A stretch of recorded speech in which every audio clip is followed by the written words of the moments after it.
Aitäh, ma siis noorte sektsiooni nimel avan selle paneeli. Ja Mati tõstis meil ette 3 küsimust ja ma vastaks lühidalt esimesele ja 3. ja väga põgusalt või siis peaks mõtiskleda selle teise minu jaoks kõige olulisema küsimusele, et mis on need asjaolud, mis meid eristavad siis sellest nii-öelda Euroopa ühiskonnast. Aga kõigepealt heast, et mis on need tugevused, kõigepealt ma ütleks, et ka Jüri Raid hommikul sõnastas olulisemad punktid. Me oleme väike riik, seetõttu paindlik riik, me oleme noor riik, seetõttu meil on väike traditsioonikoorem, riik, kus väärtustatakse noorust, kus meie poliitikute keskmine vanus on palju madalam kui Euroopas ja riik, mis väärtustab haridust, teadmiste poole püüdlemist. Ja see 3. on tegelikult ju suuresti see sama küsimus, et mida siis alles hoida sellest heast, siis ma leiangi, et mis meid minu arvates eristab sellest nii-öelda vanasti siis Lääne-Euroopast on just nimelt see valmisolek muutusteks, reformide väärtustamine, teatav optimism, usk tulevikkus ja minu näiteks Prantsusmaal elamise kogemus just nimelt, kuidas see riik, mis arvab, et alati homne on halvem kui eilne, samas kui me Eestis ikkagi elame veel, vähemalt ma arvan praegugi veel, usus, et homme on parem kui täna. Aga mis on see, mis meid muu meelest eristab? Ja ma arvan, et siin ma tõesti kõnelen võib-olla rohkem just nimelt selle uue iseseisvusaja jooksu peale kasvanud inimeste nimel. Ja see märksõna, mis võtab kokku minu jaoks kõige olulisema erinevus on sallimatus. See mõiste lipsas läbi ka Mati ettekandest ja ma lihtsalt veidikene arendaks seda. Ma kohe tõttan täpsustama, et ma ei pea sallimatuse all silmas agressiivset sallimatust, sellist, mis tipneb mingisugustes tegudes, vägivaldsetes aktides. Ma pean pigem silmas sellist vaikset, hiilivat, latentset, teadvustamata sallimatust, mis minu meelest hiilib Eesti ühiskonnas väga erinevates valdkondades ja mida me sageli ei teadvusta. See sallimatus väljendab näiteks tihtipeale ebateadlikus avalikus keelekasutuses, kuidas ka inimesed, kes võtavad sõna avalikus ruumis, kasutavad mõisteid, väljendeid, mis tegelikult tahtmatult signaliseerivad kas võõra viha, vähemuse viha või muid sallimatuse vorme.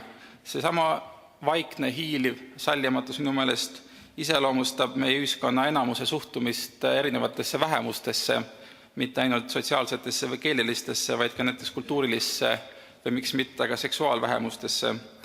Ja loomulikult meie sallimatuse oaasiks on kujunenud veebikommentaarid, teema, millest me ei taha minna, aga mis on teile kõigile tuttav, ja siit laiemalt teatav sallimatus arvamuste paljususe suhtes, see, kuidas me ikkagi kipume aga täitsa poliitilisel kõrgtasemel jagama seisukohti, et on üks ja õige arvamus. Ja ajaloolasena ma näen, kuidas see sallimatus ka tegelikult peegeldub meie ajalookäsitluses, kuidas see domineeriv etnotsentristlik ajaloopilt, kuidas meie enda kannatused lunastavad meid tundmast huvi teiste kannatuste vastu või kuidas me kipume omaenda ajalukku kinni jääma tundmata huvi teiste kogemuste vastu. Ja milleks seda teemana esile tõsta, just nimelt, kui me räägime Eesti ühiskonna konkurentsivõimest, siis ma näen, kuidas see latentne sallimatus ühest küljest sunnib siit lahkuma või on üks argument, miks pärast kiputakse lahkuma just nimelt nooremate eestlaste poolt, kuidas tajutakse, et see ühiskondlik keskkond mujal on palju sümpaatsem, meelepärasem. Me ei saa unustada, et on üles kasvanud inimesed, kes on olnud avatud maailmas ja kes tajuvad juba õhust selliseid sallimatuse noote. Ja teisest küljest seesama hiiliv sallimatus ka tegelikult takistab väljaspoolt, siis kvalifitseeritud inimeste sisse tulekut Eestisse. Et jällegi mul ei ole mingisuguseid teaduslikke näiteid ja uurimusi ja küsitlusi, ma peamiselt kõnelen oma intuitsiooni ja vestluste kogemuste põhjal, aga väga palju ikkagi minu enda tuttavaid välismaalasi, kes on tulnud Eestisse ja kes esimesena tajuvad oma nahal seda teatavat latentset võõra, mitte viha, aga sellist ignorantsi või hoolimatust, mis, nagu öeldud, võib võtta väga erinevaid vorme. Ja nüüd, kuidas sellest üle saada?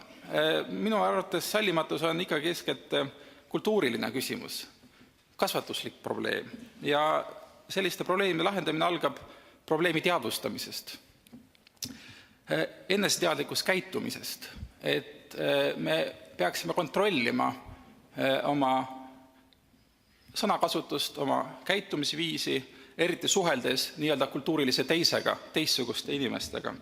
Ja ma ei ole lootusetu selle küsimuse lahendamise suhtes, sest et meie vanavanemad õppisid kasutama näiteks tualetti, meie vanavanemad õppisid sööma noakahvliga.